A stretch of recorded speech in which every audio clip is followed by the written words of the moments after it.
হিন্দু ধর্মের বিশেষত্ব এখানে কি এইখানে সেই বিষয় নিয়ে আলোচনা হয় যেটা অন্য জায়গায় আর কোথাও হয় না। অন্য জায়গায় অন্য ধর্মের ক্ষেত্রে একটা মার্ক তো দেখায় ডাইরেক্টলি, যে বিষয়ের জন্য সেই মার্কটা দেখাচ্ছে সেটা ভগবান বলি, আল্লাহ বলি বা যাই বলা হোক না কেন, যে বিষয়টার জন্য আর কি সেই মার্কটা প্রদর্শিত হচ্ছে সেই বিষয়টাকে ভালো করে তুলে ধরা হয় না, যেটা খুবই সহজে হয় এই হিন্দু ধর্মের ক্ষেত্রে বা সনাতন ধর্মের ক্ষেত্রে। সনাতন ধর্মের বিশেষত্বটাই এটা। কখনো কোনো এরকম ধর্ম দেখেছেন যে ধর্ম একাধারে নিরাকার তত্ত্ব এবং সাকার তত্ত্ব উভয়কেই বিশ্বাস করে, আর কিছুকেই উড়িয়ে দেয় না, কোনো কিছুকে নিয়ে হাসি মজা করে না, কোনো কিছুকে নিয়ে অভিসম্পাত করে না। সনাতন হিন্দু ধর্ম এমনই একটি ধর্ম যেটা সকল ধর্মমতকে সমভাবে স্বীকার করে, কারণ প্রত্যেকটি ধর্মমত এই হিন্দু ধর্মেরই শাখা, সনাতন ধর্মেরই শাখা। তো যারা এই বিষয়টা খুব ভালোভাবে বুঝেছে তারা কখনো কোনো ধর্মমতকে নিয়ে অপমান বা ছোট করতেই পারে না। তারা নিজের ধর্মের জন্য সংগ্রাম অবশ্য করতে পারে, কিন্তু কখনো কোনো ধর্মমতকে নিয়ে ছোট করে না। সনাতন হিন্দু ধর্মে যেমন সাকার ঈশ্বরের তত্ত্ব আছে, সেটা শ্রীকৃষ্ণ, বিষ্ণু, শিব, কালী, দুর্গা ইত্যাদি। এটাকে যেমন যতখানি সম্মান এবং যতখানি রেসপেক্ট দেয়, সিমিলারলি নিরাকার ব্রহ্মতত্ত্বও আছে, যেটা স্বামী দয়ানন্দ সরস্বতী হোক, রাজা রামমোহন রায়ের তৈরি করা ব্রাহ্ম সভার ভেতরে আলোচিত ব্রহ্মতত্ত্ব হোক, এই বিষয়ে বলা হয়েছে। সাকার তত্ত্ব নিয়ে আমরা অনেকেই জানি। আজকে আমরা একটু অদ্বৈত তত্ত্ব নিয়ে আলোচনা করছি, বা যেটা ব্রহ্মতত্ত্ব অ্যাকচুয়ালি, সেই বিষয় নিয়ে আমি আলোচনা করব। দয়া করে আপনারা আমার ড্রেসটার দিকে নজর দেবেন না, কারণ স্পিরিচুয়ালিটির সঙ্গে দেশের ড্রেসের কোনো আহ, সংযোগ নেই। আধ্যাত্মিকতা এমন একটা বিষয় যেটা সম্পূর্ণ আত্মিক স্তরে থাকে। আমরা কি করি, আমাদের ভুলটাই হয় এটা যে আমরা বহু ক্ষেত্রে কোনো একটা সাধু হোক, কোনো একটা যোগী হোক, আহ, মানে যা ড্রেস পরে আছে সেই ড্রেসের বেসিসে তাকে বিচার করা হয়। কেউ আছে যে সাধু যোগী ড্রেস পরে বসে আছে, ভেবে নেয় যে এ মনে হয় সাধু বা যোগী হতে পারে, সে সাধু বেশে পাক্কা চোর।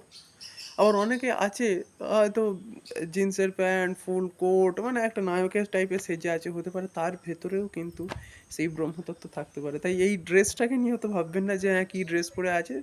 সত্যি বলতে গেলে কি, আমি একটু বিকেলবেলায় নিজের মতো সময় কাটাই, আর সেই সময়ে আপনাদের সঙ্গে কোথাও না কোথাও এই ব্রহ্মতত্ত্ব হোক কিংবা ঈশ্বর তত্ত্ব হোক কিংবা যে কোনো বিষয়ে আলোচনা করি, সেটা হোক যে কোনো বিষয়।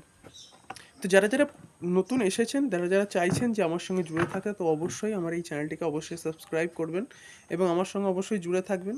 এবং এই ভিডিওটিকে সেই সকল মানুষকে শেয়ার করবেন যেই মানুষগুলো সত্যি সত্যি ধর্মের গূঢ় তত্ত্বকে বুঝতে সমর্থ। আর যারা ধর্মের গূঢ় তত্ত্ব বুঝতে চান একমাত্র তারাই এই ভিডিওটা দেখুন, বাকিরা আসতে পারেন, আপনাদের জন্য এই ভিডিও নয়। তার কারণ সাকার তত্ত্বের ওপর ওপর তো সকলে বোঝে নিরাকার ব্রহ্মতত্ত্ব কী বা অদ্বৈত তত্ত্ব কী, সেই বিষয়ে বোঝানোর প্রয়োজনীয়তা আছে। অদ্বৈতা মানে হচ্ছে যেখানে দুই নেই। অদ্বৈতা, দ্বৈত মানে দুই, অদ্বৈত মানে যেখানে দুই ভাব নেই, মানে এক ভাব। অর্থাৎ যেখানে বা যে মতামত অনুসারে বলা হচ্ছে যে সমগ্র জগৎ সংসার সেই এক ব্রহ্ম হইতে সৃষ্ট। ব্রহ্ম মিন্স কি, এবার ব্রহ্মটা বুঝতে হবে। ব্রহ্ম কি?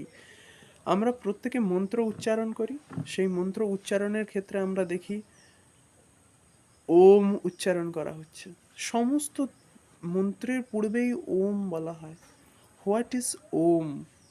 আমরা কি কখনো বিচার করেছি সেই বিষয়ে? বেদে কেন প্রত্যেক মন্ত্রের আগে ওম ব্যবহার করা হয়? আমরা শিবকে চিনি, বিষ্ণুকে চিনি, ব্রহ্মাকে চিনি, দেবী দুর্গাকে চিনি এবং অন্যান্য দেবদেবীদেরকে চিনি, কিন্তু এই ওমটা ঠিক কি? এই ওম হচ্ছে সমস্ত শক্তির আধার, বা এই ওমকেই অ্যাকচুয়াল ঈশ্বর বলা হয়ে থাকে, বা এই ওমকেই এক কথায় পরম ব্রহ্ম বলা হইয়া থাকে, যিনি জগৎ সংসারের অতীত, অর্থাৎ যাকে পদার্থ দ্বারা বিবেচিত হয় না, বা যিনি পদার্থ দ্বারা বিবেচিত নন। আপনারা যদি একটু গীতাকে ডিপলি স্টাডি করেন, আপনারা দেখতে পাবেন যেখানে বলা হচ্ছে নৈনং ছিন্দন্তি শস্ত্রাণি নৈনং দহতি পাবক। কিসের কথা বলা হচ্ছে একবার বিচার করবেন। ন চৈনং ক্লেদয়ন ত্যাপ না শস্যয়তি মারুত। অর্থাৎ না কোনো শস্ত্রের দ্বারা ছিন্ন হন উনি, না কোনো জলের দ্বারা উনি আর্দ্র হন, না কোনো বায়ুর দ্বারা শুষ্ক হন, না অগ্নি ইহাকে দগ্ধ করতে পারে। অর্থাৎ এটা আমাদেরই আত্মিক অবস্থা বা সেই ব্রহ্ম অবস্থার কথা বলা হচ্ছে। আমরা প্রত্যেকে সেই ব্রহ্মের এক একটি শাখা বলা যায়, কিংবা আমরা যখন নিজেদের আত্মিক স্তরের গভীরে ঢুকি তখনই এই ব্রহ্ম সাক্ষাৎকার লাভ করি। অদ্বৈত তত্ত্ব অনুসারে এই সমগ্র জগৎ সংসার ব্রহ্ম হইতে সৃজন হইয়াছে। অর্থাৎ সৃষ্টির পূর্বে এক ব্রহ্ম, যিনি সম্পূর্ণভাবে কোনো আকার ধারণ করেছিলেন না, উনি কোনো রকম কোনো কিছুর সঙ্গে লিপ্ত ছিলেন না, শুধু উনি একটি অনন্ত শক্তির ভাণ্ডার ছিলেন। কালক্রমে সেই ব্রহ্ম হইতে প্রকৃতি উৎপন্ন, ব্রহ্ম হইতে প্রকৃতি জাত হলেন। অর্থাৎ কোথাও না কোথাও যেন ব্রহ্মের ইচ্ছা অনুসারে প্রকৃতি প্রকট হলেন, এবং যা যা কিছু জগৎ সংসার, এবং এই ব্রহ্মই নিজেকে পুরুষ রূপে ব্যক্ত করলেন। পুরুষ মানে জগৎ সংসারের ঈশ্বর রূপে। এবং এই প্রকৃতি এবং পুরুষের মিলনে এই সমগ্র জগৎ সংসার উৎপন্ন হলো। আমরা সমগ্র সাকার ঈশ্বর বা সাকার ব্রহ্মতত্ত্ব সম্পর্কে যত ব্যাখ্যা করি, যত এর গভীরে ঢুকে আমরা বুঝতে পারবো। দেখবেন দুটো করে শিব দুর্গা, শিবকে পুরুষের প্রতীক এবং দুর্গাকে শক্তির প্রতীক বলা হয়। রাধা কৃষ্ণ মানে এক কথায় প্রকৃতি এবং পুরুষের যেন মিলনের মাধ্যমে এই জগৎ সংসার উৎপন্ন হয়েছে। এই প্রকৃতি হলেন সাক্ষাৎ পরমেশ্বরী বা পরাশক্তি। দুই প্রকারের প্রকৃতি উৎপন্ন হয়েছিল, একটি হচ্ছে পরা প্রকৃতি, আরেকটি হচ্ছেন অপরা প্রকৃতি। পরা প্রকৃতি হলেন যিনি সমগ্র জগৎ সংসারকে দৈবিকভাবে সৃজন করেছেন, আর অপরা প্রকৃতি হচ্ছে যিনি নিজেকে পদার্থের রূপ দিয়েছেন এবং সমগ্র জগৎ সংসারকে মায়ার মধ্যে ফেলেছেন। এই হচ্ছে অপরা প্রকৃতি। যতক্ষণ না আপনি এটাকে ডিটেলসে গিয়ে বুঝছেন, ততক্ষণ কিন্তু আপনি এটাকে খুব ডিপলি ধরতে পারবেন না। খুব ডিটেলসে গিয়ে আপনাকে বোঝার প্রয়োজনীয়তা আছে, তারপরেই গিয়ে কোথাও না কোথাও এই বিষয়গুলোকে আপনারা বুঝতে পারবেন বা অনুধাবন করতে পারবেন। তার কারণ এটা এতটাই সূক্ষ্ম বিষয় যেটাকে ধরা প্রচণ্ড মুশকিল হয়, যার জন্য এই বিরাট সাধনা চলে। স্বামী বিবেকানন্দ এর বিরাট সাধনা করেছিলেন, এবং অন্যান্য যেসব মহাত্মারা এই নিরাকার ব্রহ্মতত্ত্ব নিয়ে সাধনা করেছিলেন তারা খুব ভালো করে জানেন। নিরাকার ব্রহ্মতত্ত্ব আসলে একটা জ্ঞান যোগ। জ্ঞান যোগের মাধ্যমে এই নিরাকার ব্রহ্মতত্ত্বকে সহজেই জানা যায়।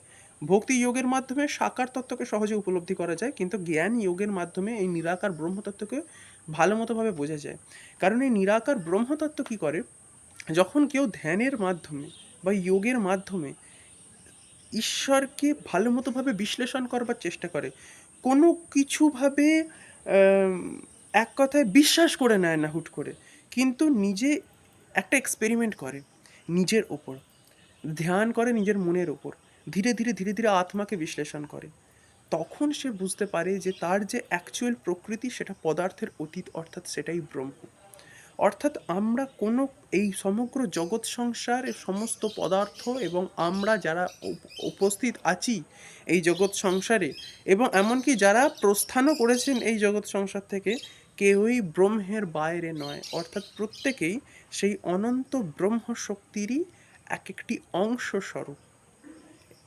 তো যখন কোনো ব্যক্তি বুঝে যায় যে সে এই শরীর নয়, এই ক্ষুদ্র শরীর নয়, এই শরীরের পূর্বেও সে ছিল এবং শরীরের পরেও সে থাকবে, এবং যখন সে বুঝে নেয় যে যে সে যেটাকে আমি বলছে আসলে সেটা আমি নয়, এই আমিরও গভীরে অন্য কিছু আছে, তখন সে কোথাও না কোথাও একটু একটু একটু একটু করে ধ্যানের মাধ্যমে হোক অথবা কোয়েশ্চেন্সের মাধ্যমে হোক, খুব ডিপলি যখন অ্যানালিসিস করতে থাকে এবং এই ওমকে বিশ্লেষণ করতে থাকে বারংবার চিন্তার মাধ্যমে বা উচ্চারণের মাধ্যমে, যেটা আমাদের উপনিষদ এবং বেদান্তেও খুব ভালো মতোভাবে বলা হয়েছে, তখনই একমাত্র কোথাও না কোথাও সে নিরাকার ব্রহ্মতত্ত্বকে খুব সহজে বুঝতে পারে। এছাড়া বোঝাটা কিন্তু খুব কষ্টকর। এই ব্রহ্মশক্তির জন্যই আমাদের শরীরে যখন কিছু কেটে যাচ্ছে, যখন কিছু ক্ষয়ে যাচ্ছে, যখন কিছু হচ্ছে, দেখবেন অটোমেটিক চামড়া গজিয়ে যাচ্ছে, অটোমেটিক হয়ে যাচ্ছে, যেটা মৃত্যুর পর আর হয় না। যতক্ষণ ব্রহ্মতত্ত্ব প্রকট শরীরে, ততক্ষণই এটা সম্ভব, তার পূর্বে নয়। ব্রহ্ম মানে এখানে প্রথম দিকে হয়তো অনেকে ভাবছিলেন যে ব্রহ্ম মানে মনে হয় ব্রহ্মা। ব্রহ্মা আর ব্রহ্মের মধ্যে ডিফারেন্স অনেক। এই ওম যেটা না, সেটা হচ্ছে অ, উ এবং ম, এই তিনটি শব্দ ব্রহ্মের উচ্চারণে উৎপন্ন হয়েছে, একত্রে মিলেমিশে ওমকার। এই অ হচ্ছে ব্রহ্মা স্বরূপ, অর্থাৎ যিনি সৃষ্টি করেন। উ হচ্ছে বিষ্ণু স্বরূপ, যিনি ধারণ করেন। ম হচ্ছে মহেশ্বর স্বরূপ, যিনি ধ্বংস করেন। অর্থাৎ এই ওম আর কিচ্ছু নয়, এই ওম সমগ্র জগৎ সংসারের আধার, এবং ইনি সৃষ্টি, স্থিতি এবং প্রলয়ের জন্য শিব, বিষ্ণু, ব্রহ্মা এবং অন্যান্য রূপ ধারণ করেছেন। অর্থাৎ আমরা যে দেবদেবীকেই পুজো করি না কেন, আমরা সেই এক ব্রহ্মেরই পুজো করি, যার জন্য সমগ্র মন্ত্রের পূর্বে ওম ব্যবহার করা হয়ে থাকে। খুব গূঢ় বিষয় আমি ব্যাখ্যা করলাম, আমি আগেও এই বিষয় নিয়ে আলোচনা করব। যদি আপনারা চান তাহলে এই বিষয় নিয়ে কমেন্টে আপনারা লিখতে পারেন, আপনাদের কোন বিষয়টা বুঝতে অসুবিধা হয়েছে, কিংবা কোন বিষয়টা আপনারা জানতে চান, এবং এই সাধনায় কিভাবে আরও এগিয়ে যাওয়া সম্ভব হয়। যদি আপনারা এই সংক্রান্ত কিছু বিষয় যদি কমেন্ট করেন, আমি অবশ্যই নেক্সট ভিডিও বানাবো। এবার জানি না এই ভিডিও কতজন দেখবে, কারণ এইসব ভিডিও খুব একটা দেখে না যেখানে কিনা কোনো ভিএফএক্স নেই, কোনো গ্রাফিক্স নেই, কিছু নেই। তো সেসব ভিডিও দেখে না, আর আমি তাদের জন্য এইসব ভিডিও বানাইও না। আমি ভিডিও তাদের জন্য বানাই যারা কোথাও না কোথাও সত্যকে জানতে চায়। অত মানে লোক দেখে, দল দেখে ভারী হয়ে ঢুকে পড়ে না, একমাত্র তাদের জন্য। কারণ অমৃত খুব কম মানুষের হাতে আছে। ঈশ্বরকে জানার, যে ঈশ্বর স্বরূপ যে অমৃত না, সে খুব কম মানুষ সেই অমৃত চেখেছেন। এবং তারা যারা চেখেছেন তারা কেউ ঢঙ্গি হয়ে বসে নেই, কেউ বড় বড় গলায় মালা পরে বসে নেই, মাথায় টিকা নিয়ে বসে নেই। হ্যাঁ, আমি বলছি না যারা গলায় মালা পরে বসে আছে বা টিকা নিয়ে বসে আছে বা গেরুয়া বসন পরে ঘুরে বেড়াচ্ছে তারা সবাই ফ্রড, এটা আমি বলতে চাইছি না। আমি এটাই বলতে চাইছি যে কখনো কোনো মানুষের ব্যক্তিত্বকে পরীক্ষা করবার জন্য তার ড্রেসকে পরীক্ষা করবেন না, ব্যক্তিত্বকে পরীক্ষা করবার জন্য তার জ্ঞানকে পরীক্ষা করে দেখুন, তার অভিজ্ঞতাকে পরীক্ষা করে দেখুন। সে আপনাকে সর্বকিছু ব্যাখ্যা করে দেবে। যেমন আমি এতক্ষণ ধরে এতগুলো কথা বললাম, আপনারা এক্সপেক্টই করেননি যে আমার মুখ থেকে এই কথাগুলো শুনবেন। শুনে তো ফেললেন। তো যাই হোক, যদি শুনে ভালো লেগে থাকে তাহলে অবশ্যই চ্যানেলের সঙ্গে জুড়ে থাকবেন এবং কমেন্ট করবেন। ভালো থাকবেন। রাখি।